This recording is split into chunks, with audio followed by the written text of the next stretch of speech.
6.5 years ago, I had a heart attack. I was 38. That kind of thing, it stops you. Makes you look at your life, your priorities, and realize how easy it is to lose yourself in the grind. I was a small business owner, overworked, burned out, with more 16 and 18-hour days than I'd ever care to admit. And when that heart attack hit, I promised myself I'd slow down. So we sold the business, sold the house, and moved to a new place, hoping to breathe again by just working for somebody else. Then COVID hit. My wife and I were both considered essential workers, and the slowing down never came. If anything, it got worse. We worked through it all, long days, endless stress, all while worrying one of us might get dangerously sick. I told myself I was going to take it easy, focus on health, slow the pace, but slowing down never really happened. Even as I went back to work, I started feeling a different kind of exhaustion, the kind that settles in your bones. My legs and hips would ache after a normal day, and I couldn't figure out why. Eventually, the company I worked for sold. Everything started changing again, and we knew we were at another crossroads.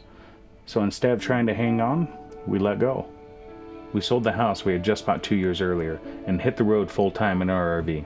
It wasn't a perfect plan, but it was freedom, something we hadn't felt in a long time. Over the next year and a half, we traveled nearly 25,000 miles. Met people from all over. Made videos. Give me this. Does he even know what he's doing with this camera? Shared stories. That'd be something. And for the first time in years, we began to feel alive again. My body was still sore, but I could feel bits of the old me coming back. Fresh air, motion, freedom. Maybe that was the medicine I'd needed all along. Funny thing, through all of COVID, we never caught it. But somewhere after filming our Grand Canyon video, we finally did. Life has a way of reminding you that you're never fully in control. A few months after my heart attack, I began to fall apart physically. My muscles ached, my legs and hips burned like they were on fire. At times, it also felt like I was being stabbed with a knife. 6 months of physical therapy, 9 months of chiropractic care, countless doctor visits. Nobody could figure out why. After a year into our nomadic journey and years of frustration, desperation, and then depression, I stopped taking one of the medications prescribed to me by my cardiologist. A few weeks later, the pain began to fade. Turned out it was a known side effect. Every doctor missed it. A reminder that sometimes you have to trust your instincts, even when the professionals don't. Through phone calls and video chats with my mom while we were on the road, we started to sense something wasn't right. In the spring of 2024, we decided to head back home. Most of the videos stopped around that time. We wanted to focus on family and being present. By fall, things had settled a bit, or so we thought.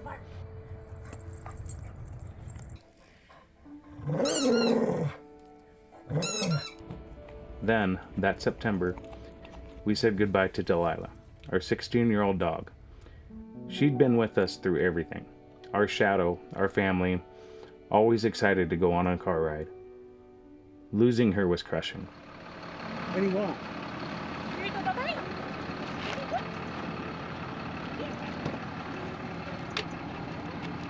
Travel day excitement. And we barely had time to process it before life turned upside down again. Just a few weeks later, we found ourselves parked in the exact same RV spot at the same park where we'd been when my mother-in-law passed away a couple years ago. It's then that I got the phone call. My mom was taken to the hospital. It began feeling like life had brought us full circle in the hardest possible way. What we originally thought was just age catching up to my mom turned out to be cancer. 6 weeks after arriving at the hospital, she was gone. After that, everything came to a halt. Travel, projects, motivation, videos. And not long after she passed, I ended up in the hospital again myself, dangerously close to another heart attack.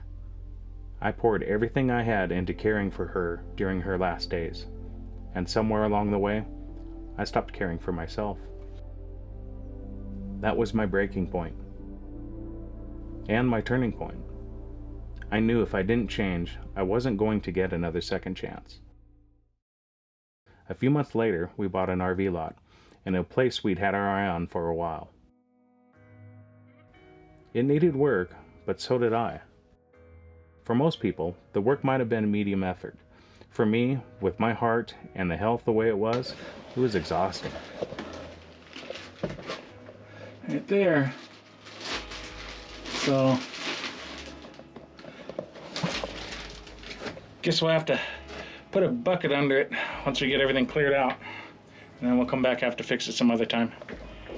But that effort, that sweat, slowly brought me back, mentally and physically. We cleaned up the lot and rebuilt most of what was broken. Piece by piece, we made it usable again. Squished! It knocked the frickin' chair over. And in doing so, I think I began to rebuild myself too. That little RV lot became our sanctuary. Birds emptying the feeders every morning. Tall trees whispering in the wind. A quiet place to breathe again. The community there, the sense of belonging, it was something we didn't realize we'd missed.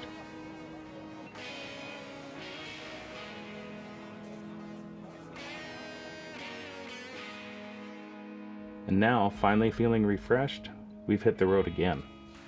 This time we're headed back to Arizona for the winter.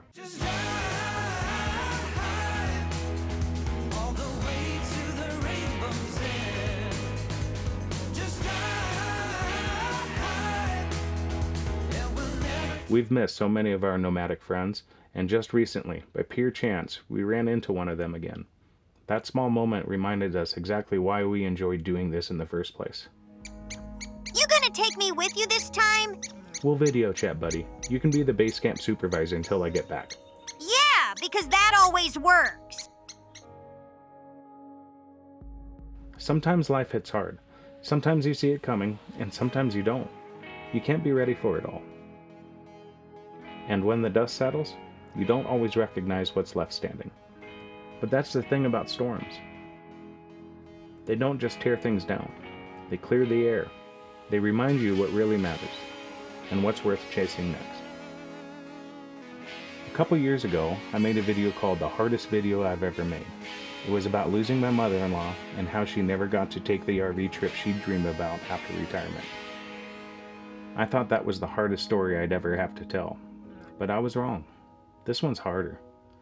To be honest, I almost didn't make this video at all. Even now, I'm not sure I should be making it, but something in me felt like maybe it's time. Time to share where we've been, what's happening, and why things went quiet for so long. Where we go from here? I'm not quite sure. But what I do know is, if you're still watching, if you followed along through the ups and downs, you're part of what keeps us going. Because even when life gets heavy, there's always something out there worth moving toward.